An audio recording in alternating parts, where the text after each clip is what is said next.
Bonjour, voici la quatrième et dernière partie du cours d'automatisme de DUT GMP, semestre 2. Pour rappel, lors du cours précédent, il a été présenté les différents points de vue et donc les différents graph-sets à représenter avant de passer à la programmation.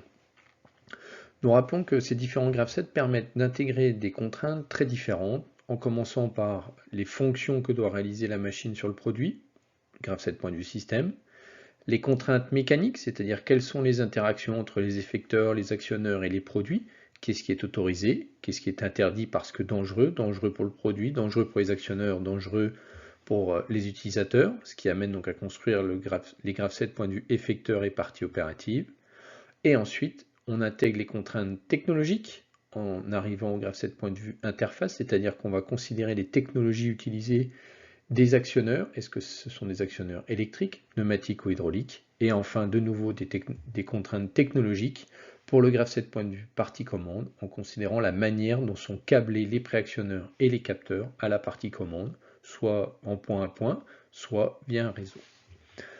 Nous avions conclu qu'il n'était pas nécessaire de représenter ces 5 graph-sets, mais que 3 suffisaient. Le point de vue système, qui représente les fonctions de la machine, le point de vue partie opérative, qui représente les mouvements de la partie mécanique, et ensuite le point de vue interface, qui va permettre de représenter le programme dans l'automate.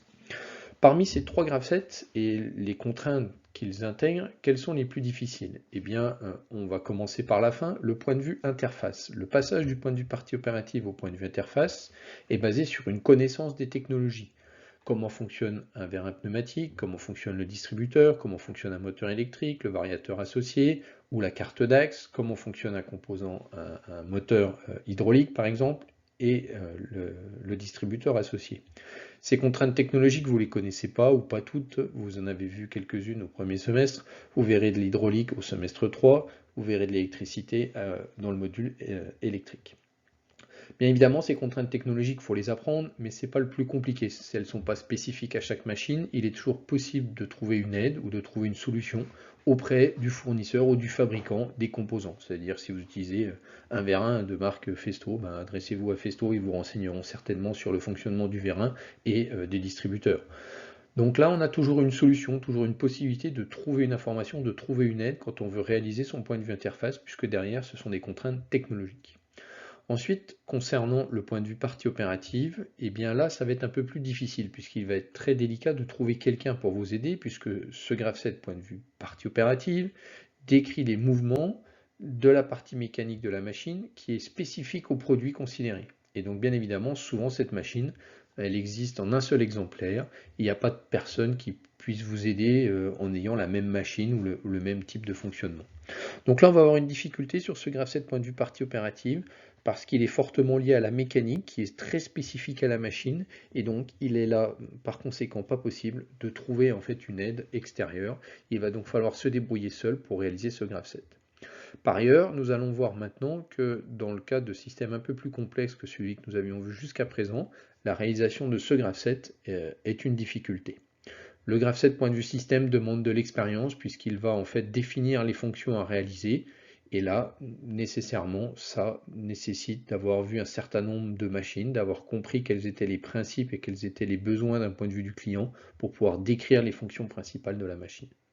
Nous allons donc par conséquent nous attarder sur le graph-set point de vue partie opérative, sur sa construction dans le cas d'une machine relativement simple jusqu'à une machine complexe. Et donc nous abordons le point 2 de la partie 2. Donc dans la partie 2, réaliser un bon graph-set, nous allons voir maintenant une démarche pour construire le graph-set point de vue partie opérative dans le cas de machines un peu plus complexes. Commençons par un premier exemple simple d'une machine qu'on appelle une machine d'usinage, de transfert. C'est une machine qui est dédiée en fait à un certain nombre d'opérations, ce qui peut arriver quand il y a des très très gros volumes de pièces à réaliser. On va faire une machine d'usinage spécifique pour ces opérations. Sur la machine qui est là, donc on a un plateau, donc le grand rectangle gris sur lequel est fixée une pièce et on va réaliser 4 opérations sur cette pièce et de manière simultanée 2 à chaque fois. Donc on a 2 moteurs M1 M2 qui sont en fait des broches avec des fraises et donc le plateau gris sur lequel est montée la pièce est mobile, ça veut dire qu'il a un mouvement de translation, ici, donc du haut vers le bas. Donc bien évidemment, si vous mettez en route les deux broches M1 et M2, que vous faites sortir le vérin C, et bien en fait on va surfacer les deux côtés de la pièce simultanément.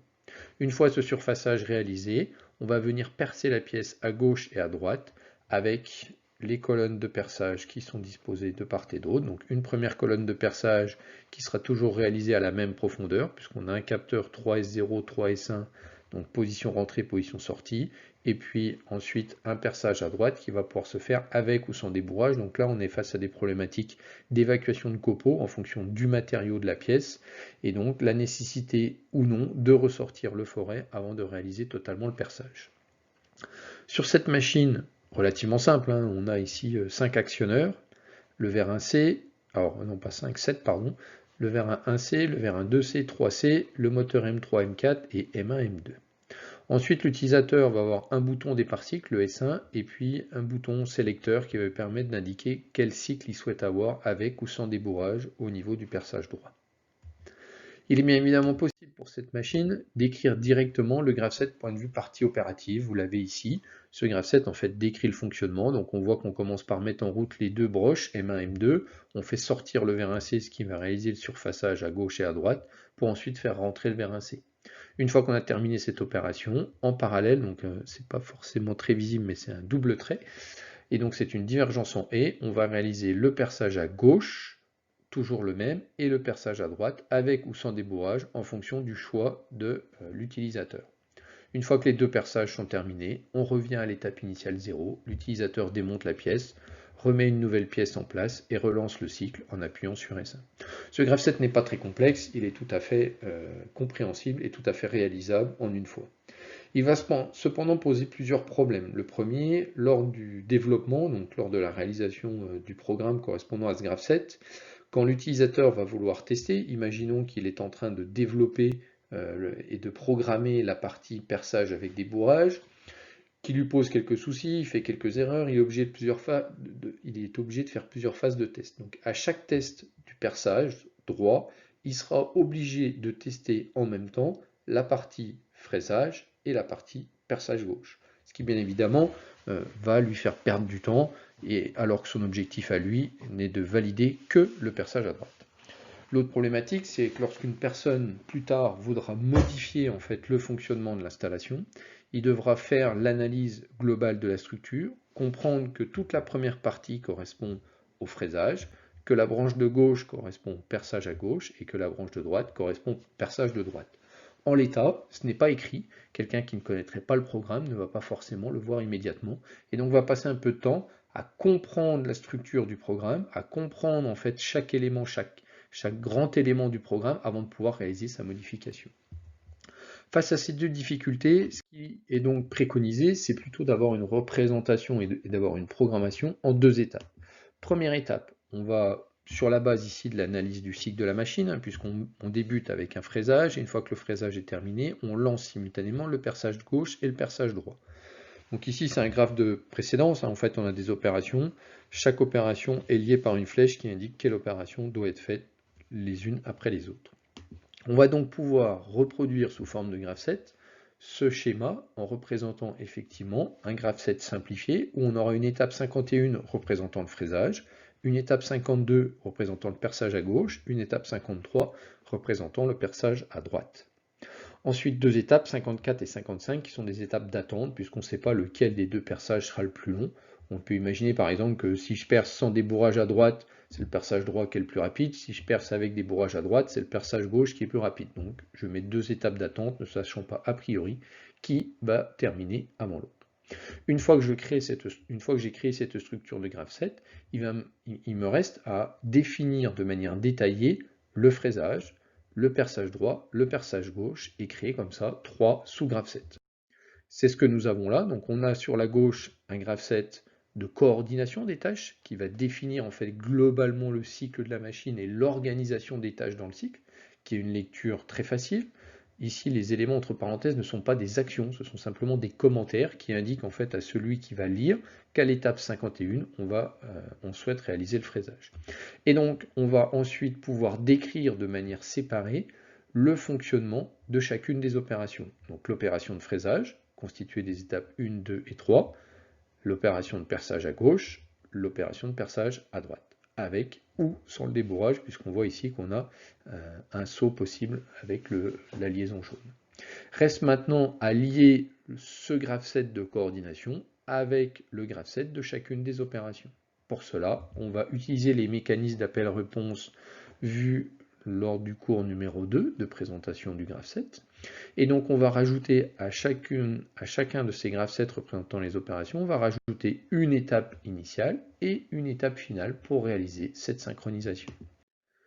On obtient donc les structures suivantes. On voit que sur chacun des graph-sets, on a donc rajouté une étape initiale, l'étape 0, l'étape 10, l'étape 20, et une étape de fin sans action permettant de réaliser l'insynchronisation avec le graph-set de coordination. L'étape 4 pour le fraisage, l'étape 13 pour le perçage à gauche, l'étape 25 pour le perçage à droite.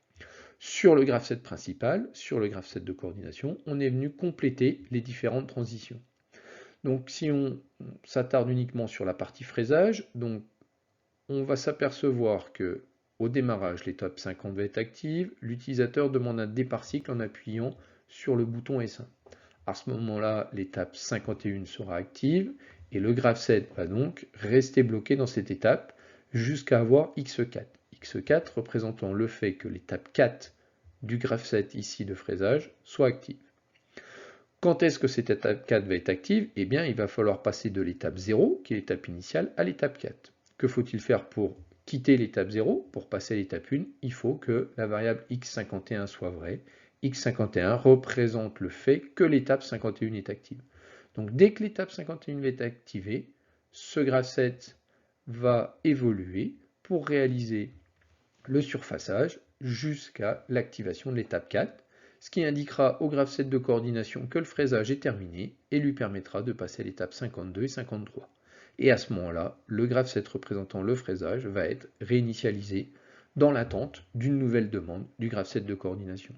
On retrouve le même mécanisme sur le graph-set de perçage à droite et à gauche, avec cette fois-ci x52 qui correspond à l'étape 52 de perçage à gauche, x53 le perçage, l'étape 53 de perçage à droite. Et ensuite, on retrouve X13 correspondant à l'étape numéro 13 de fin de perçage à gauche et X25 correspondant à l'étape 25 de fin de perçage à droite. Nous avons donc ici maintenant non plus un graph-set, mais 4 graph-sets. Un graph-set de coordination qui est de lecture extrêmement simple pour quelqu'un qui ne connaîtrait pas la machine. On comprend immédiatement le cycle et donc le fonctionnement global de la machine, avant ensuite de pouvoir rentrer dans le détail de chacune des opérations. Bien évidemment, en phase de test, il va être possible de forcer certaines variables pour ne réaliser par exemple que le surfaçage, pour ne réaliser que le perçage à gauche ou que le perçage à droite. Ça veut dire que là, on va pouvoir en phase de test tester différentes actions avant de tester le fonctionnement global de la machine. De la même manière, quand une personne souhaitera venir modifier le graph-set et donc le fonctionnement de la machine, imaginons qu'il souhaite modifier donc le cycle de débourrage, très rapidement il va pouvoir s'apercevoir qu'il s'agit de modifier le perçage droit et donc de modifier ce graph-set qui est globalement un graph-set linéaire. Voilà l'idée générale, donc l'idée c'est d'avoir un graph-set global de coordination qui va permettre de comprendre le fonctionnement de la machine et ensuite des sous-graph-sets qui vont décrire de manière détaillée chacune des opérations. Bien évidemment, il resterait ensuite à écrire, alors pas le graph-set point de vue commande, hein, il restera à écrire pour chacun de ces trois graph-sets, les graph-sets point de vue interface. Alors, ça c'est le principe général qui est relativement simple pour l'exemple considéré. Alors, pour la simple et bonne raison, c'est que l'exemple qui a été choisi pour présenter ce principe est une machine dans laquelle, à chaque instant, il n'y a qu'une et une seule pièce. Donc on est ici dans le cas de figure du haut, c'est-à-dire pour une machine traitant les produits un par un. Je peux définir en fait les opérations à réaliser sur un produit. Alors ce que j'ai fait tout à l'heure, puisque j'ai indiqué que je devais déjà faire le fraisage, puis simultanément je pouvais faire le perçage à droite, le perçage à gauche. Donc là, imaginons un produit qui doit subir 4 opérations. L'opération 1, puis l'opération 2, puis l'opération 3, puis l'opération 4. Donc si je suis le produit, je sais que le produit va devoir subir 4 opérations les unes après les autres. Et bien si dans ma machine, à chaque instant, il n'y a qu'un et un seul produit, ça veut dire que le cycle de la machine va correspondre à la séquence des opérations devant être réalisées sur un produit. Ça, c'est le cas simple. En revanche, on a un cas un peu plus complexe puisqu'on a certaines machines qui vont pouvoir avoir en même temps, traiter en même temps plusieurs produits. Alors, je vais vous donner des exemples de ce que vous avez pu voir en début d'année. La machine percétrice, par exemple, sur laquelle vous avez travaillé en TP. Sur cette machine percétrice, vous pouvez très bien avoir une pièce en cours de perçage pendant que vous avez une pièce soit à l'extrémité du tapis, soit sur la zone d'identification. Donc là, simultanément, dans la machine, on a deux pièces qui sont chacune à un stade différent d'un point de vue de leur séquence d'opération. Donc toujours la même chose, on considère un produit qui doit subir 4 opérations, par exemple contrôle, perçage, alors là il m'en manque une, hein, mais évacuation et tri. Donc j'ai 4 opérations. Donc si je m'intéresse à un produit, chaque produit subira ces 4 opérations dans l'ordre. En revanche, comme ma machine accepte simultanément à un même instant plusieurs pièces qui sont chacune à des étapes différentes dans leur cycle, eh bien le graph-set global du cycle de la machine est beaucoup plus compliqué. Donc c'est ce qu'on va voir maintenant, c'est comment on passe de cette séquence d'opérations à réaliser sur le produit au cycle de la machine, qui soit le plus optimisé bien évidemment possible, qui permette de traiter simultanément le plus grand nombre de pièces pour réduire et pour maximiser, en fait, pas pour réduire, mais pour maximiser la cadence de la machine. Alors, bien évidemment, ce qui est indiqué en bas de la machine, en bas de la diapositive, hein, c'est que ce cycle, ce graph-set qui représente le cycle d'une machine complexe ne peut pas se trouver de manière intuitive. Nous allons voir un petit peu quelle est la méthode à utiliser. Donc pour ça, nous allons prendre un exemple d'une machine qui va permettre de réaliser le conditionnement en fin de ligne. On parle de fin de ligne, hein, tout industriel a une problématique de fin de ligne, parce que fabriquer ses produits, c'est bien, mais les produits, faut-il encore les faire parvenir à son client? Et pour les faire parvenir à son client, il faut les transporter. Pour les transporter, il faut les conditionner dans des cartons, sur des palettes ou autres. Et donc on a toujours cette problématique de fin de ligne. On imagine ici un fabricant qui fabrique des plaques, voilà, qui va vendre, on ne sait pas trop, hein, c'est des plaques rectangulaires ou carrées comme vous voulez. Le but en fait est de conditionner ces plaques par paquet de 10 et de les mettre dans le carton. Donc on va avoir ici un stock, voilà, où donc les plaques une fois fabriquées vont arriver par le dessus et on va dépiler le stock par le dessous. L'avantage, c'est que je vais toujours utiliser les plaques les plus anciennes et donc je ne vais jamais conserver dans mon stock des plaques qui sont très très vieilles. Je vais donc par le premier vérin, le vérin A, pouvoir dépiler 10 plaques avec un système ici de détection qui détecte le passage. Une fois que mon paquet de 10 est formé, je vais le mettre dans un stock intermédiaire en attendant d'avoir un carton vide. Quand un carton vide est présent, je vais pouvoir le remplir. Le convoyeur va pouvoir avancer, ce qui va permettre d'évacuer le carton qui a été rempli et amener un nouveau carton vide. D'un point de vue des opérations, il y a 4 opérations majeures sur cette machine. La première consiste à réaliser un paquet de 10. Voilà.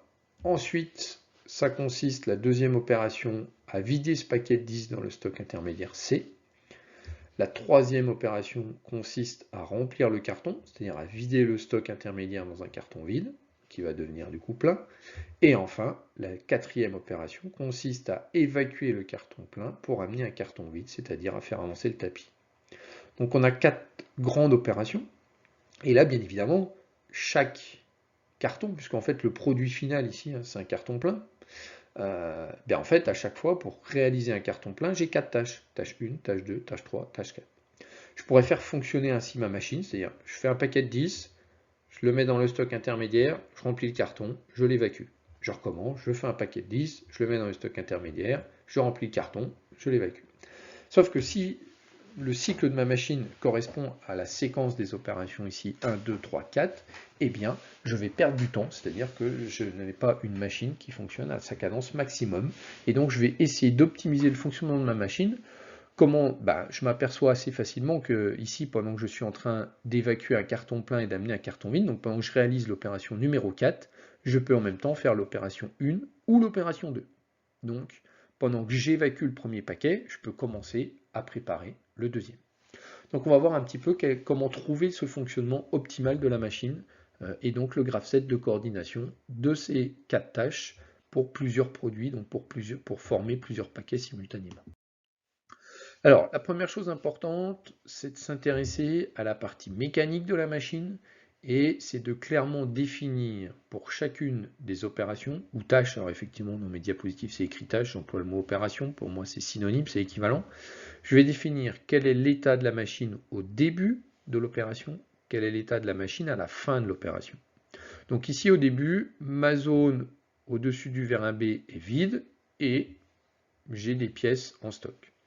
Quand j'aurai terminé l'opération numéro 1, j'aurai ici formé un paquet de 10. Je ne décris pas ce qui se passe entre les deux, je décris juste quel est l'état initial et l'état de fin de cette opération numéro 1. Pour l'opération numéro 2, de la même manière, j'indique ici que j'ai initialement un paquet de 10 au niveau du vérin B avec un stock intermédiaire qui est vide et que quand l'opération 2 sera terminée, mon paquet de 10 aura été transféré dans mon stock intermédiaire. Donc on voit que l'opération 1 permet de faire passer de l'état de début à l'état de fin, l'opération 2 de l'état de début à l'état de fin, et bien évidemment je n'ai pas construit et je ne fabrique pas une machine pour faire un paquet. Donc je vais devoir répéter plusieurs fois la tâche numéro 1, je vais devoir répéter plusieurs fois la tâche numéro 2 pour fabriquer un nombre infini de paquets. Donc nécessairement, à un moment donné, je dois pouvoir, étant dans cet état de fin associé à l'opération 1, revenir dans l'état de début. Ce n'est pas l'opération 1 qui me fait revenir de l'état de fin à l'état de début, ce sont les autres opérations. Et donc c'est ça qu'il va falloir que j'analyse, c'est ça qu'il va falloir que je comprenne, c'est à quel moment je vais pouvoir réexécuter ma tâche 1, c'est-à-dire qu'est-ce que je vais devoir faire entre la fin de T1 et le début de T1. Qu'est-ce que je vais devoir faire pour revenir de la fin de T2 au début de T2, etc. Donc sur la diapositive suivante, on a la description des deux dernières tâches. La tâche numéro 3 qui permet donc de remplir un carton et donc de vider le stock intermédiaire. Donc j'ai bien un état initial avec un carton vide, un stock intermédiaire plein, et un état de fin avec un stock intermédiaire vide et un carton plein. Et la tâche numéro 4 qui permet donc l'évacuation du carton plein et d'amener un carton vide. Donc j'ai bien ici un carton plein à l'extrémité du convoyeur et quand la tâche est terminée, le carton plein est évacué et il y a à sa place un carton vide. Il nous reste donc à trouver maintenant pour chacune des tâches comment passer de l'état de fin pour revenir à l'état de début, pour relancer en fait la tâche. Donc pour ça on va compléter un tableau.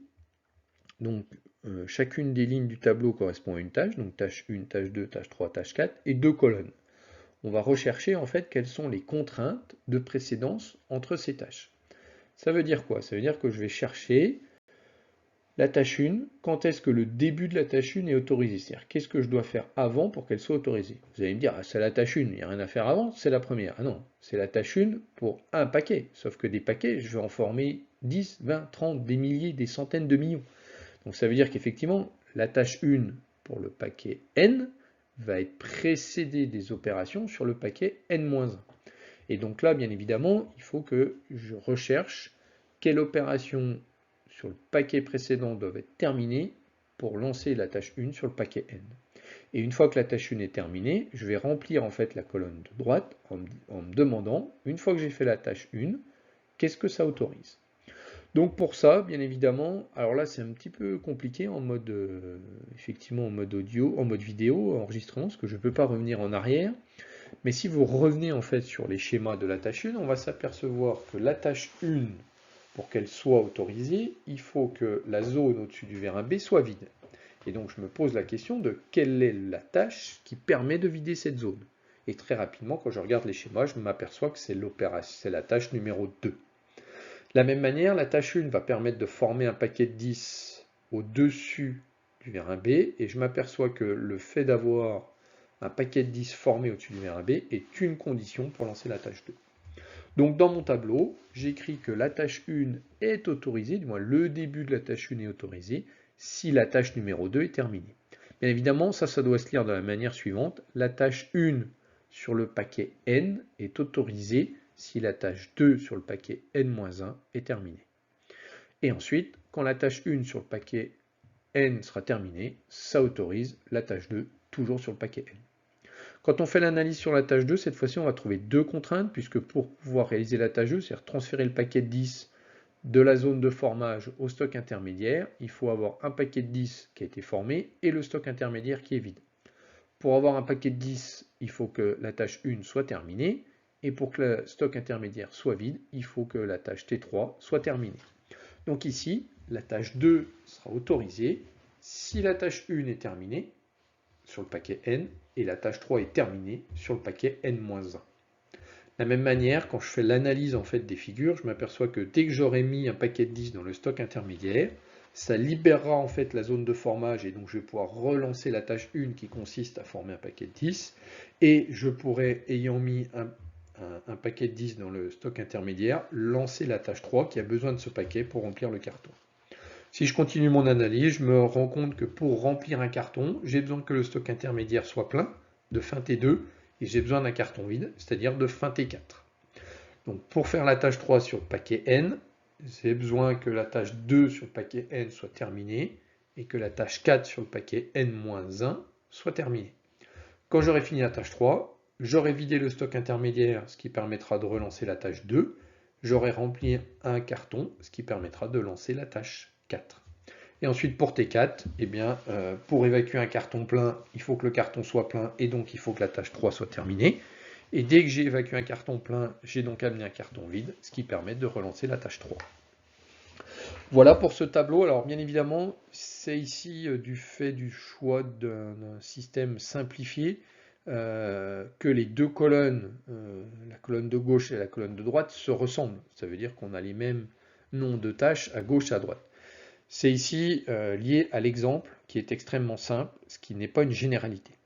En revanche, ce qu'on va pouvoir faire, c'est qu'une fois qu'on a écrit ces deux colonnes, on s'aperçoit qu'en réalité ces deux colonnes contiennent la même information, mais exprimée différemment. On va donc pouvoir faire une vérification, c'est-à-dire vérifier si nos deux colonnes sont cohérentes. Ça ne veut pas dire que ce que j'ai écrit est juste, mais en tout cas ça veut dire déjà que les deux colonnes sont cohérentes entre elles. Prenons un exemple. Nous avons donc la tâche 3 pour laquelle nous avons écrit que dès que la tâche 3 est terminée, on autorise la tâche T2 sur le paquet suivant et la tâche T4 d'évacuation. Si j'écris ça, et si je le redis en français, j'ai dit la fin de la tâche 3 autorise le début de T2 et le début de T4. Je vais donc pouvoir inverser cette phrase. Ça veut dire quoi? Ça veut dire que le début de T2 est autorisé par la fin de T3. Je vais donc vérifier qu'effectivement, j'ai bien écrit fin T3 dans la colonne de gauche, puisque j'ai écrit ici T2 dans la colonne de droite pour la tâche 3. De la même manière, puisque la fin de la tâche 3 autorise le début de T4, ça veut dire que le début de T4 doit être autorisé par la fin de T3. On se rend compte là effectivement que les deux colonnes contiennent la même information, mais écrites sous une forme différente. Alors sur un système réel, parfois, il est plus simple d'écrire la colonne de droite ou la colonne de gauche. Et bien évidemment, on va s'aider de l'une et de l'autre pour, on va dire, écrire l'ensemble des contraintes et déterminer l'ensemble des contraintes. Puisqu'on n'a pas, au final, de moyen de vérifier que l'ensemble est juste, on peut juste vérifier la cohérence des deux colonnes. Voyons maintenant comment on va passer à un graph set, puisqu'on a écrit un tableau avec des contraintes, et nous, ce qui nous intéresse, c'est de trouver le graph set de coordination. Alors ce tableau avec les contraintes, il est important, il ne concerne pas qu'une problématique liée à l'automatisme, puisque ce qu'on vient de faire, c'est exactement ce que peuvent faire des gens en gestion de projet. Quand vous allez avoir des personnes qui gèrent des projets de très grande envergure, alors quand je parle de projets de très grande envergure, ça pourrait être un projet de développement d'un avion, d'une voiture, la construction d'un stade, comme le stade de l'OL à Lyon, la construction d'une autoroute. Ce type de projet en fait est constitué de milliers d'opérations avec des milliers d'acteurs et il faut donc bien évidemment faire des plannings pour leur réalisation.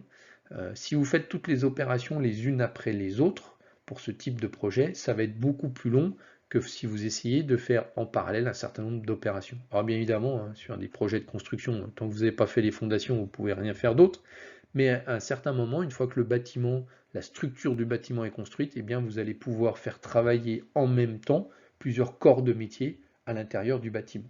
Et donc là, des gestionnaires de projet vont se poser exactement les mêmes questions, c'est-à-dire qu'ils vont décomposer le projet en tâches, en opérations élémentaires, et ils vont rechercher les contraintes entre chacune d'elles pour construire le planning. Sachant que dans le cadre d'un projet, le projet généralement, en tout cas un projet de grande envergure, construction d'un stade, d'une autoroute, etc., réalisé une et une seule fois. Nous, en automatisme, on va chercher un cycle. Donc là, on va construire un graph set, et donc, partant de ce tableau des contraintes, on va aller sur une représentation sous forme de graph set pour représenter le cycle de la machine. Quelqu'un qui travaillerait sur de la gestion de projet va ensuite représenter, transformer ce tableau des contraintes sous forme d'un Gantt, sous un logiciel tel que Microsoft Project. Donc nous, l'automatisme qui nous intéresse, c'est d'arriver à ce graph set de coordination qui représente le cycle de la machine. Donc on va traduire chaque ligne de tableau sous forme graph set. Si on lit la première ligne, on est bien obligé de commencer par une des lignes, correspond en fait à la tâche T1, donc on va définir une structure équivalente. En graph set, on va mettre une étape avec une action correspondant à la réalisation de la tâche 1. Une transition avec une condition de fin qui est la fin de la tâche 1. Et je me pose la question, c'est quelle est la structure du graph set avant cette étape associée à la tâche 1, quelle est la structure du graph set après. En lisant mon tableau, je m'aperçois que la tâche 1 sera autorisée dès que j'aurai fini T2. Ça veut dire quoi? C'est-à-dire que d'un point de vue graph set, quand je vais vouloir représenter cette contrainte, c'est simplement une liaison simple. Ça va correspondre à la succession en fait de deux étapes séparées par une transition. De la même manière, quand j'aurai fini la tâche 1, ce que je souhaite, c'est autoriser T2. Donc là, après la tâche 1, j'ai qu'une tâche autorisée, donc de la même manière, j'aurai une liaison simple. Donc comme ça, je vais pouvoir construire mon graph set, donc c'est ce qui est mis sur la partie droite. Donc là, j'ai associé, donc j'ai numéroté les étapes, j'ai mis une étape 0 pour dire que c'était certainement, on verra par la suite pour l'étape initiale, l'étape numéro 10 associée à la tâche 1, fin T1, et une étape 20. Donc j'ai les étapes 0 et 20 qui pour l'instant ne sont pas reliées, et donc il faut que je traite le reste du tableau pour pouvoir indiquer où se trouve la tâche T2. Sur la suite du tableau, donc au niveau de la tâche 2, on a écrit des contraintes avec des et, puisque pour que T2 soit autorisé, il faut avoir fini T1 et T3, et dès que T2 est terminé, on autorise T1 et T3. Comment allons-nous traduire ces contraintes sous forme de graph set? Eh bien, au début, par une convergence en et, c'est-à-dire qu'on va attendre la fin de T1, par exemple, qui va se passer sur la branche de gauche, et la fin de T3 qui aura lieu sur la branche de droite, pour pouvoir lancer la tâche 2. Et dès qu'elle sera terminée, on aura une divergence en et, permettant de relancer T1 et de relancer T3.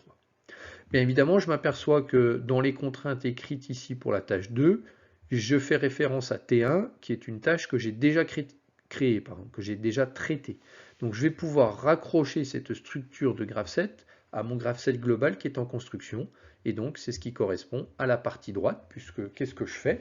Eh bien, je viens raccrocher cette structure de graph set avec une convergence en et et une divergence en et à l'étape 20 correspondant en fait à la fin de T1. Je place une étape 30, bah oui, il faudra qu'elle soit reliée à un moment donné, cette étape 30 à la fin de T3, mais T3 je ne l'ai pas encore traité. Et puis suite à la tâche 2, j'ai donc ma divergence en et, une branche qui doit être reliée au début de T1, c'est ce que je fais en venant me connecter à l'étape 0, en réalité elle ne me sert à rien, j'aurais pu directement me connecter à l'étape 10, et puis une étape 50 que je laisse en attente, cette étape 50, je sais qu'elle va devoir être liée au début de T3. Je continue, je m'intéresse maintenant à T3, et donc pour T3, je vais retrouver une structure équivalente, identique à T2, puisque je dois exprimer sous forme de graph set le même type de contrainte, c'est-à-dire un et pour autoriser le début de la tâche, donc une convergence en et un et après la tâche, c'est-à-dire une divergence. Je m'aperçois que sur la convergence en et pour la tâche 3, je vais devoir lier une des deux branches à la fin de T2, et pour la divergence après T3, je vais devoir relier une des deux branches au début de T2. Donc, mon étape 50 que j'avais mis en attente, je vais relier cette étape 50 à la convergence en et qui me mène à la tâche 3. Et dès que T3 sera terminé, je vais relier une des deux branches à l'étape 30, qui est une des conditions pour autoriser la tâche 2.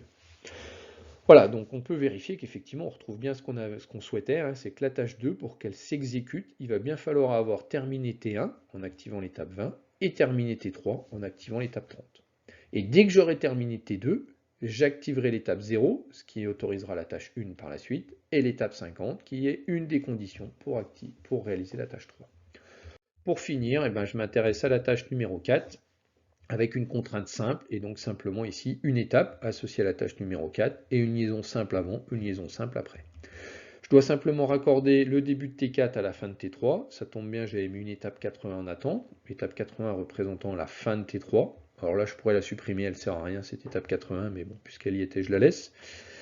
Donc, bien évidemment, quand la tâche 3 sera terminée, j'activerai l'étape 80 puis 90, qui me permettra de réaliser T4. Quand T4 va être terminé, je viendrai ici activer l'étape 60, qui est une des deux conditions permettant de relancer T3. T3 ne pourra être exécuté qu'à la seule condition que T4 soit terminé, étape 60 active, et T2 soit terminé, étape 50 active. Voilà, donc on vient de construire ce graph set de coordination et vous voyez qu'il n'est pas forcément trivial. il n'est pas forcément simple d'obtenir ce graph set sans avoir fait l'analyse avant des contraintes entre les tâches et donc d'avoir réalisé le tableau. Donc la vraie difficulté dans cette démarche, c'est de compléter le tableau et c'est de comprendre le fonctionnement de la machine, c'est de comprendre quel est l'état de la machine au début et à la fin de chacune des tâches et comprendre ensuite quelles sont les contraintes entre ces tâches. Alors, pour finir, sur cette partie-là, il nous reste à placer les étapes initiales sur notre graph set de coordination. Alors attention, hein, petit rappel, les étapes initiales définissent l'état initial de la partie commande au démarrage de la machine. Bien évidemment, l'état initial de la partie commande dépend de l'état initial de la partie opérative. Donc on ne peut pas comme ça placer des étapes initiales au hasard en se faisant plaisir. Il est nécessaire avant de connaître l'état initial de la partie opérative pour déterminer l'état initial de la partie commande. L'un ne va pas sans l'autre. Donc faisons deux exemples pour finir. Premier exemple, alors deux possibilités sur des machines en production, puisque bien évidemment, on va dire que l'état initial de la partie opérative, donc ici ce qui est représenté à gauche sur la diapositive, c'est-à-dire la machine, vous avez plusieurs possibilités. Vous pouvez vous dire, bah voilà, quand je vais démarrer, la machine est vide. Ah oui, mais si la machine est vide quand je démarre, c'est parce que je me suis arrêté avec la machine vide. Alors ça peut être une nécessité dans beaucoup de domaines, puisque les produits ne peuvent pas rester pendant plusieurs heures ou plusieurs jours dans la machine, parce que vous travaillez dans l'agroalimentaire, parce que c'est de l'acier, vous êtes dans un environnement où très rapidement il va y avoir des phénomènes de développement de rouille.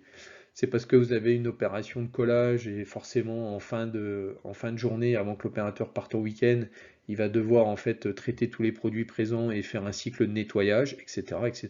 Il y a plein de raisons pour lesquelles en fait on est obligé d'arrêter la machine vide et donc de reprendre ensuite, de redémarrer la machine à vide. Donc si je démarre dans cette situation, dans cet état initial de ma partie opérative, je vais chercher quel doit être l'état initial de ma partie commande. Bah pour ça, c'est relativement simple. Je regarde ma partie opérative, je me pose la question, quelle opération je peux faire depuis cet état initial de ma partie opérative. Ici, la réponse est simple, je peux faire une et une seule opération depuis cet état initial de la partie opérative, c'est lancer la tâche 1, c'est-à-dire former un premier paquet de 10. Donc je n'ai pas d'autre choix ici que de mettre l'étape 0 comme étape initiale. Si je mets cette étape 0 comme étape initiale, bien évidemment, je vais pouvoir placer mon fameux jeton, puisque ça va être l'étape active au départ. Le jeton, une fois qu'on aura lancé le cycle, bien évidemment, va passer à l'étape 10. Réalisation de la tâche 1, on va former un premier paquet de 10. La tâche 1 se termine, mon premier paquet a été formé, et là, qu'est-ce que je constate? Je constate qu'en fait, je suis bloqué. Je suis bloqué à l'étape 20, puisque j'ai ici une convergence en et pour pouvoir passer à l'étape 40, il est nécessaire que l'étape 30 soit active. Comment l'étape 30 peut être active? En fait, plusieurs solutions. Je peux mettre l'étape 30 comme étape initiale. Je peux mettre, si je remonte les liaisons, c'est-à-dire si je parcours les liaisons en sens inverse, je peux mettre l'étape 70 comme étape initiale, puisque si l'étape 70 est initialement activée, à un moment donné, ça va activer l'étape 30. Je peux mettre 50 aussi. Alors, ça ne peut pas être l'étape 70, puisque bien évidemment, on a vu que la machine était vide. Du coup, ça ne peut pas être l'étape 50 non plus, parce que pour pouvoir activer 30 en partant de 50, il faudrait que je passe par 70. Pour l'instant, ce n'est pas possible. Donc la seule solution est de mettre l'étape 30 comme étape initiale. Ça veut dire que, bien évidemment, cette étape au départ va aussi être active, va aussi avoir un jeton. Et donc, je vais me retrouver dans la situation avec l'étape 20 et l'étape 30 actives, ce qui me permettra d'activer l'étape 40 et donc de transférer ce premier paquet qui a été formé de 10 dans le stock intermédiaire. Une fois que la tâche 2 sera terminée, on va donc activer l'étape 0 et l'étape 50. Au niveau de l'étape 0, ça va passer à l'étape 10 et donc je vais pouvoir commencer à réaliser mon second paquet. En revanche, au niveau de l'étape 50, même phénomène que précédemment, je me retrouve bloqué sur une convergence en et avant de passer à la tâche numéro 3, c'est-à-dire que pour passer de l'étape 50 à la tâche numéro 3, il faut que l'étape 60 devienne active. Donc là, il faut que je trouve une solution. Pour que 60 devienne active, il faut que soit 60 soit l'étape initiale, soit 90, soit 80. Alors comme ici la machine est vide, je ne peux pas réaliser la tâche 4 au démarrage, donc la seule solution est de mettre l'étape 60 comme étape initiale. L'étape 60 étant une étape initiale, elle va elle aussi être active au démarrage. Je vais donc me retrouver dans cette situation où je vais avoir donc mes deux jetons sur l'étape 50 et 60 me permettant de passer à la tâche 3 et ensuite, après la tâche 3, de lancer T4 et de réactiver l'étape 30 et ainsi de suite. Donc ici, j'ai un graph set avec 3 étapes initiales. Voilà pour ce premier exemple. Deuxième exemple, c'est cette fois-ci un état initial où le système est non vide. Alors pourquoi partir de cet état initial? Mettez-vous à la place de l'opérateur le vendredi soir vers 17h30, qui est à peu près l'heure à laquelle vous finissez les TP. Vous êtes souvent pressé de partir. L'opérateur, c'est la même chose, hein, quand il a passé toute sa semaine et toute sa journée à travailler, il est aussi pressé de partir en week-end. Sauf que bien évidemment, si vous lui demandez d'arrêter la machine vide, entre le moment où il appuie sur le bouton demande d'arrêt fin de cycle et le moment où la machine s'arrête, il va se passer un certain temps puisqu'il va falloir vider, c'est-à-dire évacuer tous les produits présents dans la machine avant de l'arrêter. En revanche, si les produits le permettent, si le procédé le permet, c'est-à-dire si vous n'avez pas de collage, de peinture ou autre, eh bien vous pouvez très bien, à partir du moment où l'opérateur appuie sur le bouton, quasiment vous arrêtez instantanément. Alors peut-être pas instantanément, mais en tout cas, vous arrêtez très rapidement en conservant un certain nombre de produits dans la machine qui vont rester là pendant quelques heures, pendant quelques jours, pour le week-end par exemple ou pour la nuit. Donc l'avantage, bien évidemment, c'est que si vous arrêtez dans un état de partie opérative avec des produits, l'arrêt est plus rapide et le redémarrage aussi est plus rapide puisque la machine est déjà quelque part pleine de produits aux différents endroits. Donc si je veux rajouter les étapes initiales ici, en fait je vais chercher partant de cet état initial de la partie opérative, quelle opération, quelle tâche je peux réaliser. Je m'aperçois que je peux réaliser la tâche 1, c'est-à-dire former un paquet de 10 ici en haut, et je peux faire la tâche 4, c'est-à-dire évacuer mon carton qui est plein. Donc je peux comme ça placer l'étape 0 et l'étape 80 comme étape initiale. Quand je finis mon analyse, je m'aperçois qu'également pour ne pas être bloqué comme précédemment, je devrais mettre l'étape 50 comme étape initiale puisque une fois que le carton plein qui est en bas sera évacué, je pourrai immédiatement réaliser la tâche 3 puisque j'ai déjà un paquet de 10 dans le stock intermédiaire. Donc c'est pour ça que j'ai mis l'étape 50 comme étape initiale. Voilà, donc si on résume la méthode qui a été présentée dans cette quatrième partie, elle se compose de plusieurs points. Premièrement, on va déterminer les différentes tâches qui doivent être relatives au produit, qui doivent être réalisées. Donc pour un même produit, ces tâches sont réalisées dans un ordre chronologique. On va analyser les conditions de début et de fin, sachant qu'on souhaite fabriquer plusieurs produits et donc répéter un nombre de fois indéfini ces tâches. Et donc là, on va réaliser le tableau qui a été fait précédemment. On va ensuite traduire ce tableau sous forme d'un graph set. Donc on va construire le graph set point de vue système, donc le graph set de coordination des tâches. On va placer les étapes initiales, ce qu'on vient de faire. Et ensuite, il resterait en fait pour chaque tâche, donc ici la tâche 1, la tâche 2, la tâche 3, la tâche 4, à écrire les graph sets détaillés si on a la connaissance des actionneurs et de la partie mécanique. Bien évidemment, il restera ensuite à mettre en place la synchro et donc réaliser l'appel réponse ou l'appel des tâches par le graph set point de vue système. Ce qui vous sera demandé, on ne vous demandera pas de réaliser la tâche 1, qui est l'étape 1, pardon, l'étape 1 est une étape délicate. On pourrait dire une tâche égale un mouvement d'actionneur, et du coup vous êtes sûr de voir et de trouver le cycle optimal, mais du coup ça fait une analyse qui est plus complexe. Et après, si on découpe trop grossièrement le cycle de la machine, on va louper certaines optimisations. Donc on ne vous demandera pas de réaliser l'étape 1, mais on attend de vous que vous soyez capable de réaliser les étapes 2, 3, 4, 5 et 6. Voilà, il reste une troisième partie dans le poly qui va être mis à disposition au format papier, que j'ai mis à disposition au format PDF, qui est la partie 3, qui est un complément sur les actions. Je ne le présente pas ici, c'est pas nécessaire de le présenter. Ce complément sur les actions, vous en aurez besoin en travaux pratiques, puisque vous allez voir qu'il y a des actions un peu plus compliquées. Alors pas très compliquées, mais on va dire qu'il y a des choses un peu plus qui permettent de faire des choses plus évoluées que simplement en fait une action sur une variable booléenne qu'on met à 0 ou à 1. Voilà, la partie cours d'automatisme du semestre 2 est terminée. Je vous laisse répondre au QCM qui suit. Merci.